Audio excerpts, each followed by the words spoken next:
So we did have some challenges we could do, if you'd like. Oh, okay.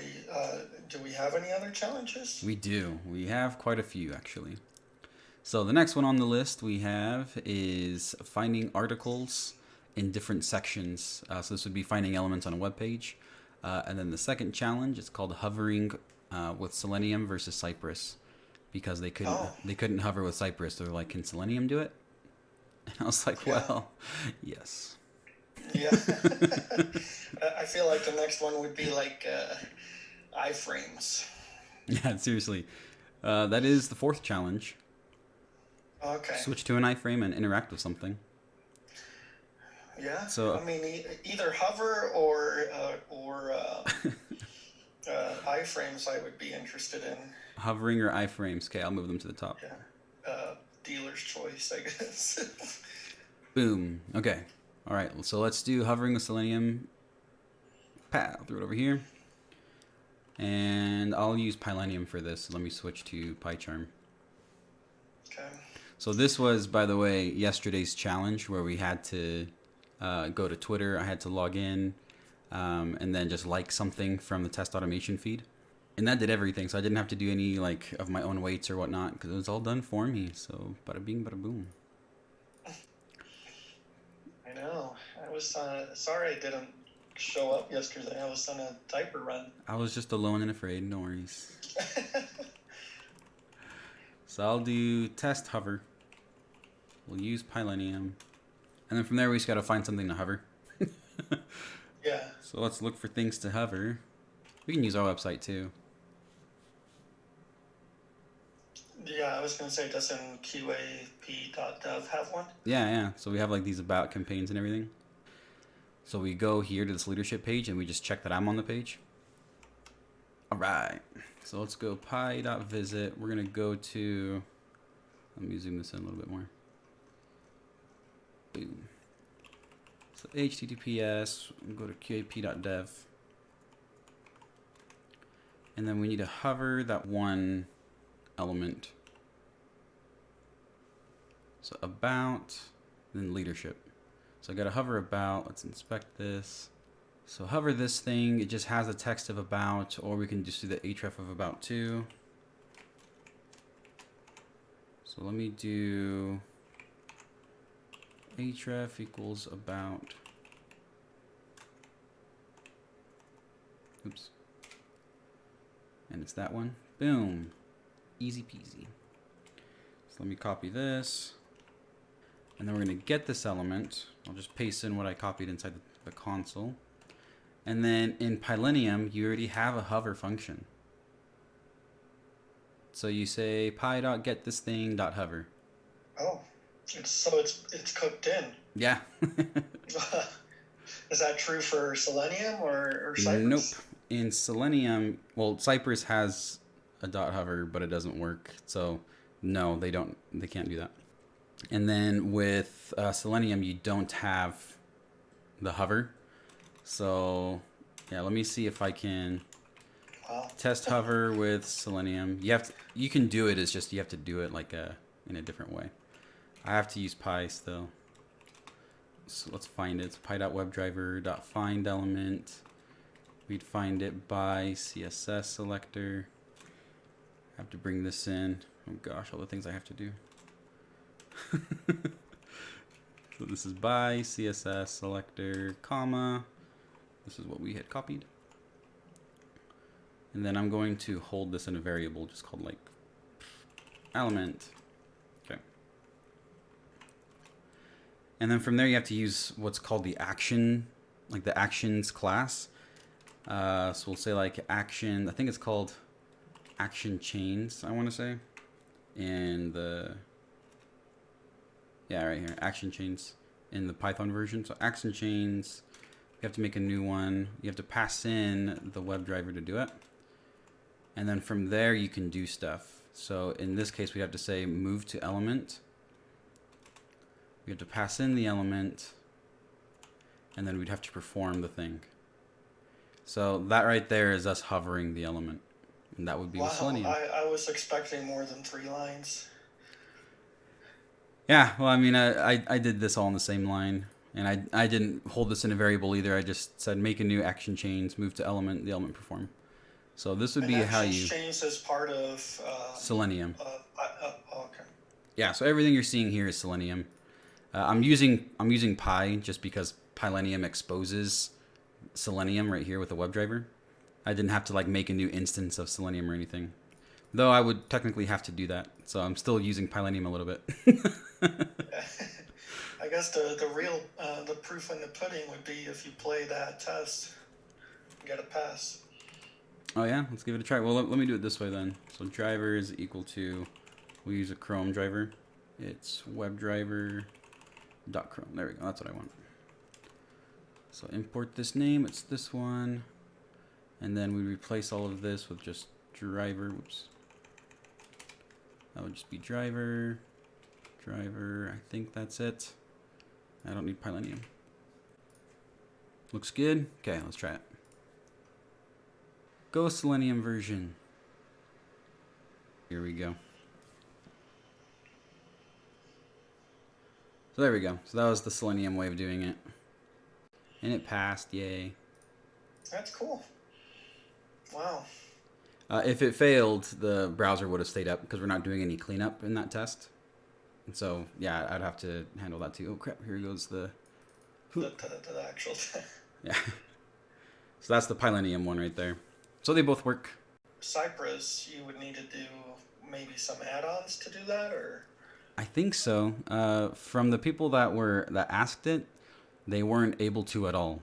So they couldn't find any plugin or any like crazy way to do it. So I don't know. Maybe someone who knows more Cypress foo could tell us. But from the Cypress channel and at Q8 The Point, none of them could figure out, including the instructors. I don't know. So question that someone has: is there any specific reasons why or behind why you use CSS selector in the way you do? Can the same thing be achieved by simply copying the full one offered by Chrome Element Finder? Yes, so the reason why I do it like this is because I want the shortest, most flexible, most robust, most dynamic way of finding the element. And copying the element in that way doesn't always give you the best one. There's a lot of times when it'll give you an absolute selector, whether it's XPath or CSS, and that's bad. So I've, for many years, got away from that bad habit, and I recommend people don't do that. Yes, it would work, but it might work for like the first little bit until something changes, because you're almost always going to get an absolute one rather than a relative one. Sometimes Chrome is able to figure it out and say, hey, here's a good one, and it works all the time. But that's always been the exception. I've never seen that always be the case.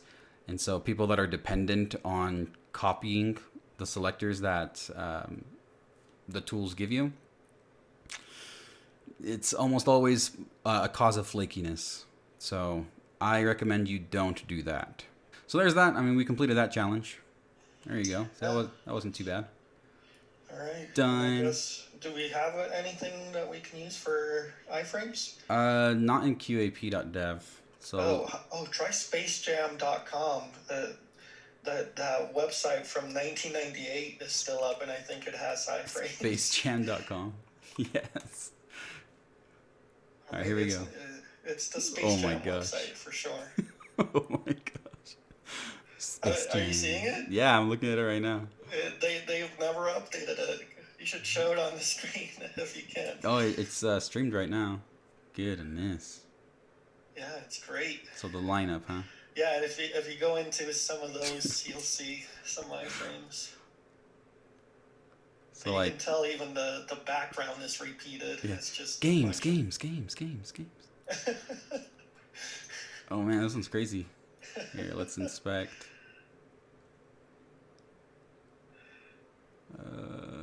Oh, here we go. Frame sets, frame. Oh, here's an iframe. Man, I just had that in the bank of my mind. Anytime I can talk about the Space Jam website. Okay, so let's do this then. What's in the... Oh gosh, yeah. So like this text here would be in the iframe, it looks like. So let's go back to the top. Like I just came with this just right out of the gate. That's awesome. I didn't find anything in here. Let me go back to the lineup. I think they left it up because at one point they wanted to do a remake of Space Jam with either Kobe or LeBron. Let's do some XPath here. And I'll find anything that contains the text. And let's search for just like Space Jam. No frames. Okay. No soup for you. Yeah. The cast. Okay, so here we go. So we're not finding anything at the top level. So if I switch into the iframe now, where was it? This one here. We switch into the iframe. We try this again, and we get one. Okay. Okay. So there we go. I think we found a good use case. So I just want to find this text, and I just did the cast because I don't want to look at I don't want to copy all of the text. But all right, let's give that a try. So let me grab this URL. Just a side note, I think the games still work, by the way. Oh, really? Oh, shit. Yeah. All right, new file, iFrames.py. And then I'll just use Pylenium again just because I don't want to do a Selenium. So def test switch to iframe. We use py.visit. We gotta go to this place. Pat. Crazy long URL. And then we need to switch to the frame that has, I think it was main question mark. Let's go here. So we're looking at the iframe. The iframe has this name of main. So we're gonna find that. Oh, they don't. Yeah. Why would I assume they have jQuery on this? This is old document.query selector. They don't have it here. Frame. Where are you, frame? Frame set. In a frame set here. Oh, so they have one with multiple frames. What in the name? Man, Space Jam. So I have to go into the frame set. They used to love iFrames in the 90s. I remember this website frame set, where it had like just iFrames for columns. Oh, man, this is a good challenge.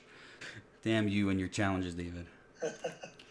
So py.get, let's go into, so frame set, frame. And now that we have this, we could get the element that contains We the have cast. a question in the chat. How are challenges, etc., requested?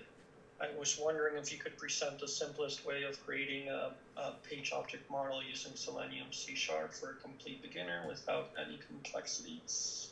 Without any complexities. So I guess there's two things in that question. There's one, how do people request challenges? Yeah, so the best way to request a challenge, I mean, you can obviously do it here too, but the best way would be either on Twitter, like you could just tweet me, you can send me an email, you can post it on Slack. This will work too, because we'll grab any questions in here that we can't get to, and we'll put them as tasks inside of here, right? So you'll see here's the next challenges kind of coming up. And so we'll get any of these challenges or requests or questions, and we'll just put them inside of here in a queue. And then we'll get to them as we can. If you are looking for like how to do the page object model with C#, I would highly recommend you go to my course on Test Automation U, because I take you through that whole journey. So that way you don't have to wait or anything. Let me get to this and let me go to it real quick. So hopefully that answers your question. And I'll post the link in the chat right now. Chameleon 1. So this one. So from scripting to framework with Selenium and C#, this is the one you want to do. I will post this in the channel. Pow. Awesome. Yeah. So do that, challenge. and then you'll see chapter 3, the page object model. Just do the course. It'll have everything that you need, and it'll answer a lot of your questions. And yeah. So I think I got the challenge complete, but we got to run it because I have no idea if this is going to work or not. So I need to add a sound effect for drum rolls. Yeah, I'm curious. So here I'm saying like we want the frame set, but within the frame set, there's the frame we actually care about, and then we want to find the element that contains the text of the cast. So I guess we'll cross our fingers and hope this works. Yeah. Work, please. Uh-oh. I don't think it's going to work. Poop. So this part here didn't work. But if I just switch to the frame... If I just switch to the frame, I don't think it's going to see it either. So Py contains. Let's try this. Yeah, I don't think it's going to see that frame because it's inside of a frame set.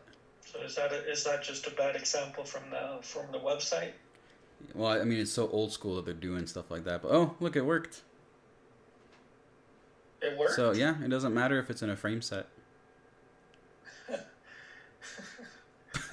Well, all right. I was expecting it to fail.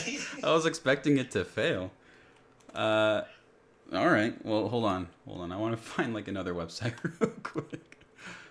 So that the internet one. Oh, here you go. The internet one always has like good examples of stuff. Let's just do one more, because that one I definitely wasn't expecting it to pass that easy. Frames. Am I blind? Oh, right here. Frames. I was looking for iFrames. So iFrame. So what's in an iFrame here? Oh, right here. Oh, interesting. Everything is outside of the iFrame except for the stuff inside of here. Oh, that's interesting. So all of this is outside the iFrame. This is inside the iFrame. All right. So let me copy this URL. Then let's switch back to our challenges. Test, switch to iFrame. I'm going to have this one be called switch to iFrame Space Jam. So py.visit. Let's do this. Okay. Now once we're here, we need to switch to that frame. And I didn't actually grab its information. What was it? Right here as the ID of this stuff. MCE0IFR. Let's use it. So we'll just paste it in here. So switch to the frame, and then from there we want to get that element. Should have gotten it while I was there. Then we want to grab this thing and type into it. So we'll inspect this. Body ID, your content goes here. So do I have to do it within this body thing? Body tiny MCE. Well, let's try. So we'll find it with the ID of this thing, and then let's try typing into it. Well, let's clear it first if we can. So we'll clear it, and then we'll type into it. And then the Lunch Brunch Bunch. She got t-shirts. And then I'll put a pass here just so then I can put a breakpoint. The pass doesn't do anything, so it's just so I can put a breakpoint there. Oh, yay! Okay. Yeah. Well, all right. So it looks like we did it then. Okay. Wow. Well, it seems those were a lot easier than I thought they were going to be. I really thought these were going to be harder. Yeah, I'd say that's very powerful. That Space Jam one, I was like, oh, okay, Space Jam. Oh yeah, and then what we could do is, like at the end of this here, we could say 1, 2, 3 should have the value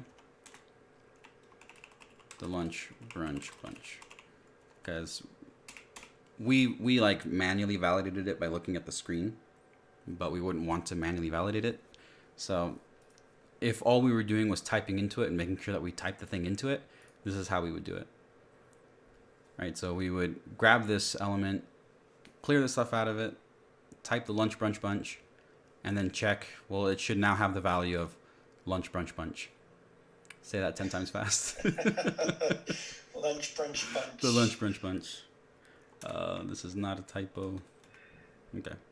Well, sweet. All right. I think we can switch back over to Cylenium for the last bit, and let's just keep working on some features. Okay. All right, guys. Well, I got to bounce myself as well. I have another meeting to get to. But I appreciate y'all hanging out with us. The Lunch Brunch Bunch. There we go. We'll keep working on this. We did some challenges today that I thought were going to be really difficult, but they were actually really, really easy with Pylenium. So, I mean, like, here's us switching to iFrames with Pylenium. This is exactly what we'd want our Cylenium to get to as well. And so, for those of you who are not already aware, Pylenium is the Python tool that I built that's wrapped around Selenium to make it really easy to use. I mean, look at this thing. Look how easy it is to actually, like, write tests. I no longer need to focus on like building a framework or anything. I just start writing tests and this works out of the gate. But otherwise, y'all, thanks so much for hanging out. Really appreciate you being here during my lunch. I hope your lunch was good too. And have a great day.